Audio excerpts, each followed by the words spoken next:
welcome to Dateline New Haven. I'm your host, Paul Bass, inviting you to look behind the headlines on the stories that make our community tick. Well, Thanksgiving is coming up, and a lot of us feast. But our question today is whether one time-honored way of feasting is actually a fast. We have an author who has a great book out in paperback now. It came out last year originally, called The Fast, The History, Science, Philosophy, and Promise of Doing Without, put out by a Simon Schuster Print of avid readers. His name is John Oakes. John, thanks so much for coming on air today. Paul, thanks so much for having me on. It's really nice to meet you after reading. You know, it's such a personal book in some ways.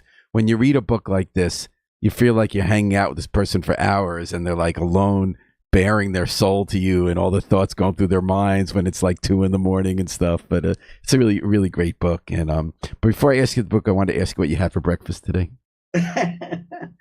I'll tell you the truth. It's not normally this Spartan, but I had a guava, a single guayaba, one of those little fruits. So but is that I normally have something more, but it's not. I'm not a constant faster. I feast a lot. Well, I wondered if that might be an outgrowth of this book. It charts your experience doing a 7-day fast, but it's mostly what you then learned about fasting and explored the history of fasting, different kinds of fasting. But did it alter the way you appreciate, like the way some of us, myself included, will sometimes just shovel food down our throats, not even thinking? Did it change the way you can have a single guava for a meal and appreciate it and get not just nutrition out of it, but full nutrition out of it? Not a great question. Not on a daily basis, because I have the memory of a fly, but over long term, yes, it really helped put into perspective exactly what you say. This kind of lockstep routine that we put ourselves into of breakfast, lunch, and dinner, and we don't really think about our consumption. And for me, the fast, an extended fast, was really a way to break that routine. And during that fast, I really found myself thinking about how we consume, or how I consume, and then I go back to my old habits. But then the fast is still there waiting as a gift to give myself again, so I can go back to that. But what one finds out quickly in fast is that it's a book more along the lines, I would compare it to Leon Wieseltier's Kaddish, where a writer has an important life experience, but it's not a memoir. It's not me. It's not everything that happened to John Oakes. And in fact, when you break the book, you organize it around the 7 days of your fast, and you tell us very little about your own fast. And as a reader, of course, I'm dying to know what's going to happen on day 3. Is the guy going to make it through? What's going to happen day 5 when he hasn't eaten? But, you keep us interested in knowing what's going to happen each day you fast. But then you really go deep into the history of fasting, from everything religious to political to health reasons, and looking why we do it and what a fast even means. And that's why I thought of Kaddish, because Leon Wieseltier spent a year diving back into the process of saying the Kaddish prayer for his father after his father's died, reconnecting with a Jewish ritual. And you go to that book thinking you're going to learn a lot about Leon Wieseltier. It was like from a year reconnecting with his father, and you learn a little bit. But what you literally learn is about the history of Kaddish and the prayer and saying prayers and how different traditions deal with that. So how did you come to do this book, John? As I saw it, you're 60-ish years old. You're feeling a little bit in a rut in your life. Is that true? And you're looking for some new way to connect to finding a sense of purpose or understanding? Actually, it really came at what I thought was the end of my and the country's experience with Mr. Trump. Your lips the guy, if only. It really did. It genuinely came out of January 6th and that aftermath. And I just wanted to purge myself. I wanted to get to get this out of my system. I wanted to leave it all behind. Little did I know, we had 4 more glorious That was years. the appetizer, yeah. But at that point, I just wanted to get rid of it all. And the best way, I thought, I just kind of spontaneously thought of doing a long fast. And I'd done one. I guess at the time I was like 60, 61. I'm now 64. And I'd done one fast, long fast, like 30 years before. And, just to see if I could do it with my wife. And I just remembered it as kind of I was amazed I could do it. And how long was the previous one again? The one you it done? was about a week. And when I tell people that about the book, they're always surprised. Because even though Ramadan's a month, it's a month of sun up to sundown. Depending on the year, that can be very hard, but you do eat every day. You get this new rhythm. But people were surprised. In your book, we read about people who, in fact, have done it for a month, or longer, and we get what a fast is. So you were looking to purge, kind of. I just wanted to get it out of my system. I wanted to start over. And I also come out of a Jewish tradition, and where, as you know, there are many fast days in religious fast days in the Jewish religious holiday calendar, and but they're really for like a day, Yom Kippur. Yeah, and only 2 of them are 25 hours, right? Only Yom Kippur and Tisha B'Av. The others are sort of like sun up to sundown for one day, and that's only if you're the firstborn at the beginning of Purim or something. Yeah, we're kind of the wimps of the fasting world. Yeah, and in my family, at least, it was a big deal. Yeah, same here. Yeah, but I just really wanted to try this. And so in the course of doing it, as with most people, the first couple of days, you're a little uncomfortable. And then around day 3, you kind of reach this plateau of serenity, what some people call a faster's high. And then I started sort of thinking about it and wanted to read a little bit.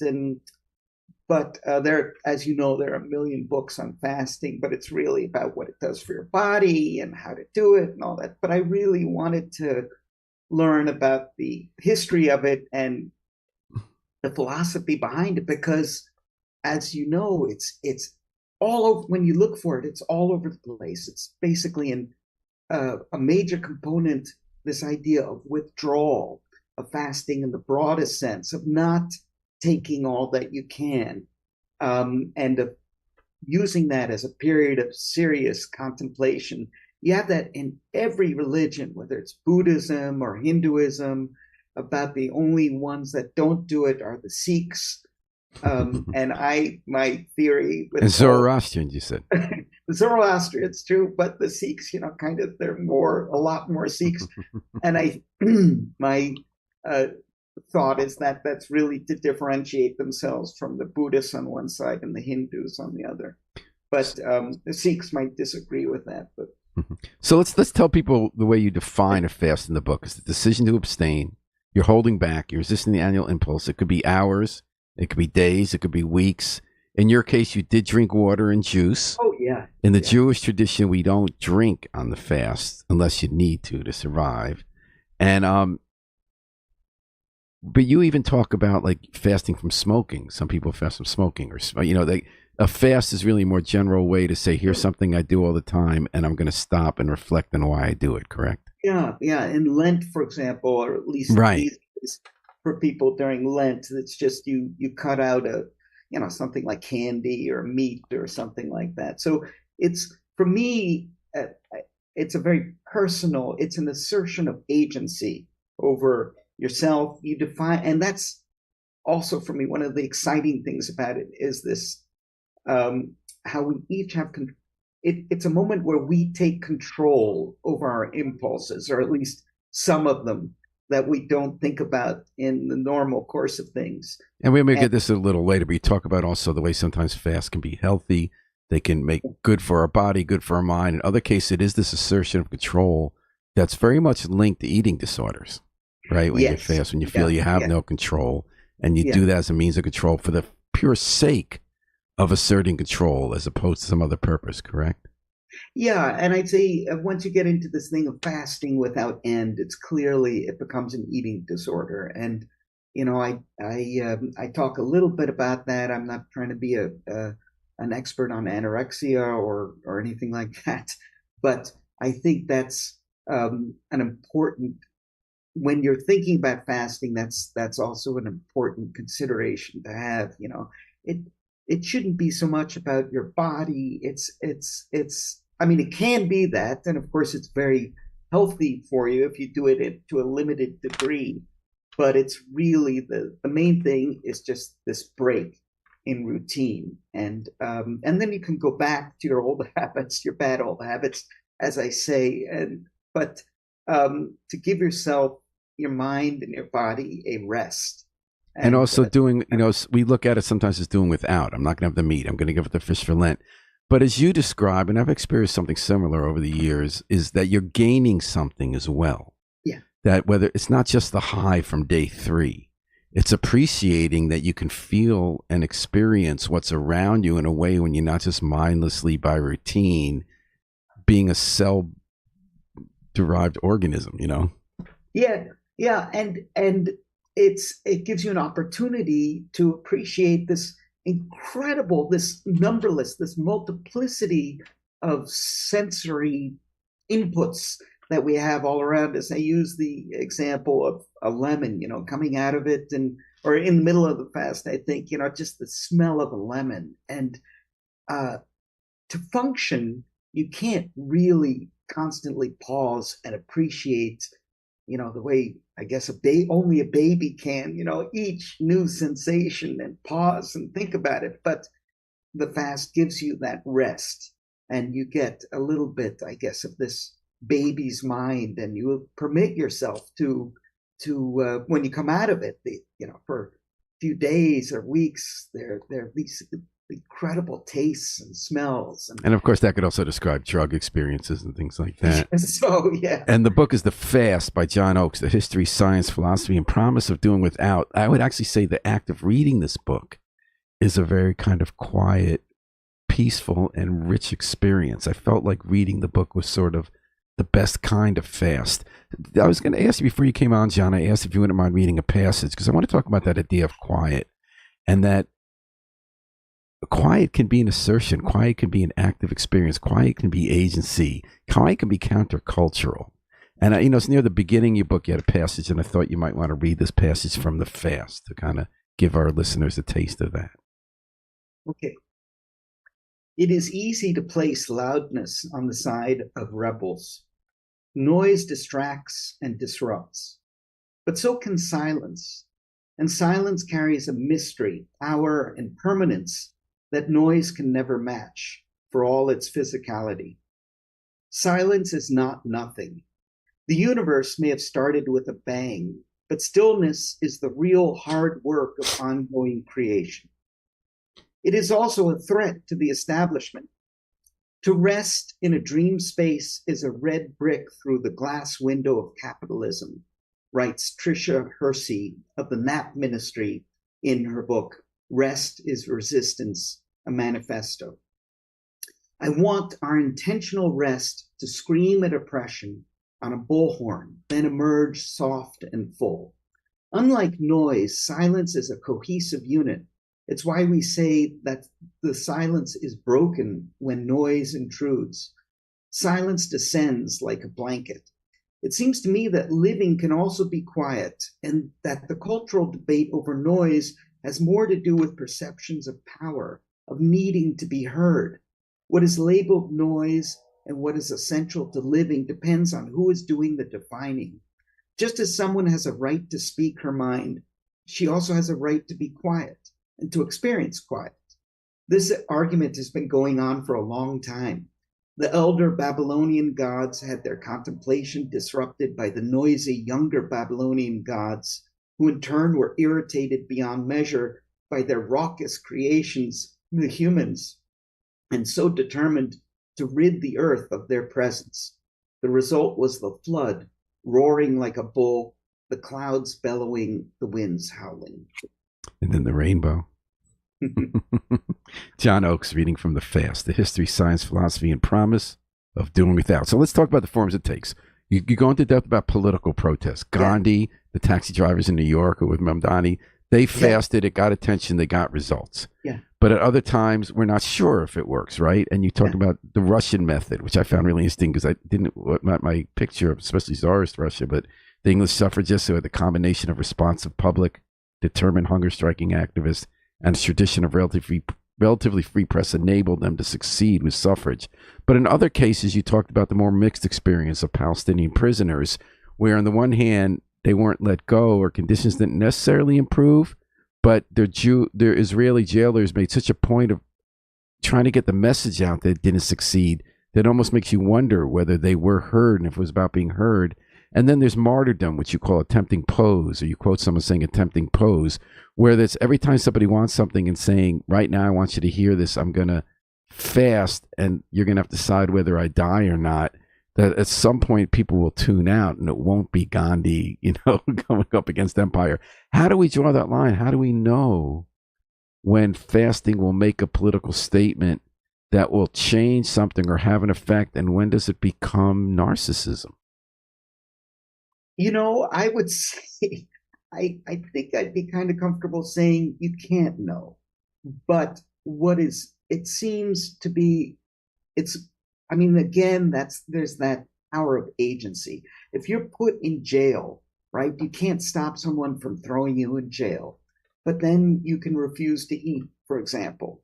And then the jailers can force you to eat, which, by the way, is an extremely dangerous process. And was And definitely the least peaceful parts of reading this book when I was reading the ways that they forced food into people. I've never experienced it, but Reading it's enough. all Yeah. accounts say that it is a Yeah. very violent and dangerous process. By the way, the largest forced mass feeding in history that I came across was at Guantanamo Bay when people were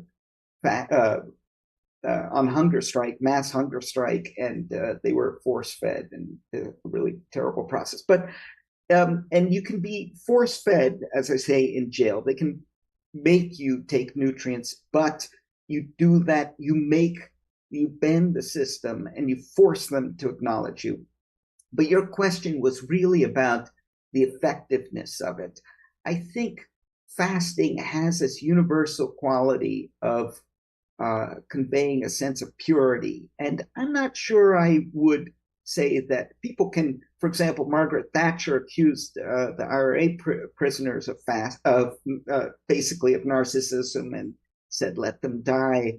But even if the authority and the Russian authorities in Tsarist Russia did that as well, but even if they say that, make that kind of statement, it forces them to reveal this hardness and this cruelty and this basically inhumane stance. What if someone's wrong? Sorry? What if someone's wrong? What if someone's just kind of caught up in an idea that, and again, I very much love what you write about the fasters and the political powerful. I do think it's a powerful, great tool that has advanced society. Right. What about someone who's just kind of nuts and caught up in their head and think, I'm fasting until they start? Imelda Marcos is fasting because she wants her collection of shoes returned. Yeah. So see, that one we could discuss. I'm just positing. By the way, I don't think she ever considered undertaking a fast. First, I think because of the nature of a fast, where you're depriving yourself of something, it's unlikely that kind of situation would arise. But I mean, we all can be wrong. A fast, though, by its nature, it's really got to be from the bottom up. If you're the person in power, if you're controlling the stakes and the discussion, you're not going to undertake a fast. Though actually, some variant on that, both Gandhi and Cesar Chavez, the founder of the United Farm Workers, they fasted against their own supporters because they were very much dedicated to the idea of nonviolence, and in both cases, they undertook fasts to just to emphasize the nature of the movement. And the Chavez part is a very moving part of your book, especially when it involves grapes. Yeah. Um, but what if you're wrong? Or here's another question you bring up. You bring up healthy versus pathological fasting. Of course, being a reporter, I love the part of your book when you go through all the history of scams associated with fasting, fad diets, but also like money-making schemes. Yes, and celebrity fasting. Yeah, there used to be, in the 19th century, people would pay to watch people fast. Yeah, that was really interesting. Yeah. Some people made quite a bit for the time. I guess quite a lot of money. And I saw a twinkle in your eye when I wrote those parts as a part to the parts where people put like harm people and just rip them off. But what about how we draw that line? Just like that, draw a line of like when you're making a political point and times when you're just being narcissistic. How do you decide when it's healthy versus pathological, including spiritual fast? People like, I know some people, one guy is very sincere, who a lot of these people fast every 3 days. And that's sort of a way to keep your body in a certain rhythm they believe that will keep you healthier, but also keep your appetites in check, but also keep you cognizant. Does it become a kind of routine and its own kind of fetish, or does it become still a meaningful thing when it's not as special? So there are a few different themes that we're raising here. One is the intermittent fasting, which a lot of people do. Of course, as we all know, it's not something I could ever do. I think it takes too much discipline. I rather do all or nothing, and for me, that's a lot easier. But I respect intermittent fasters, tremendously, and it's been shown actually that a fast of even a short, a few hours has a physical effect on your body. But your question about when does it become pathological? I think when there's really no point to it, but if it's a difficult question to answer. If you're engaged in a struggle that you think is a matter of life or death, and you decide early on that it's worth putting your life on the line, to me, that's not pathological. You've made a conscious, rational decision that this is the only way I can affect real change. I spoke to some hunger strikers, one very moving person in California who was on a hunger strike to try and keep a school in Oakland from being shut down. The school was shut down, and he had ended the fast, and he was somewhat in despair, and he was really very saddened by the experience. But what he had done was he had gotten a lot of media attention to this cause, and I mean, he was effective. You don't always win, of course not. And the Sunrise Movement, the teens who chained themselves to the White House fence in Obama's administration for the fighting for climate change, and went on a long fast. They ended their fast and they didn't get all their demands, and in fact, I'm sure any were met, but they got a lot of people thinking about. There are a lot of ways of describing winning. But I mean, fasting without purpose and going on and on, that to me is pathological. I mean, now let's talk about Thanksgiving before I let you go. What are you going to eat at Thanksgiving? I got a tofurkey defrosted. I don't want to sound too sanctimonious here, but ours is a vegetarian Thanksgiving, and we're going to have sauerkraut and potato pierogies, and maybe we'll cook some wild rice, and we'll have lots to eat. I have tofurkey. I don't know if you like those. I don't know about tofurkey, but they're good. They're good. They're made out of it. Yeah. It's a brand. It's good. So, what has this changed you in any way? Like, also, first of all, what about a Thanksgiving fast? Would that be a form of feast, or is that just playing with words? Interesting idea. And it certainly would be going against the grain in a way I haven't done, but it has changed me. It's I talk a lot about empowerment in the book, and for me, it was a very empowering experience. It's I come back to your question about pathology. It really is about giving yourself the power to realize your own limits and to realize you can impose your own boundaries. They're not imposed on you. And for me, that was a very freeing moment that whenever I want, I can undertake a fast. And are you doing that? Has this changed your life? Is there a practice? Yeah, I do it twice a year for like a week. Oh, you do? Depending on how I feel. Oh yeah, yeah. I also think it's important that it's not a contest. I know there are plenty of people out there who do it for 2 weeks. To me, that's not something that's necessary. All right. Well, I learned so much reading your book, and I also felt a lot reading your book. Got me thinking, got me feeling, and thanks for writing it. Hope you have a great vegetarian Thanksgiving. The book is The Fast, The History, Science, Philosophy, and Promise of Doing Without by John Oakes. I highly recommend it. And have a happy holiday. Thanks for joining us, John. Happy holidays. Thank you very much. We're going to take a quick break and come back with people from the New Haven Democracy Fund. Tell us about plans afoot to maybe broaden the way we do public financing in New Haven. And we're going to take it out with the Afro-Semitic Experience performing I Wish I Knew How It Would Feel to Be Free from the group CD A Plea for Peace. So hang tight for 5 and we'll be right back at you at WNHH 103.5 FM.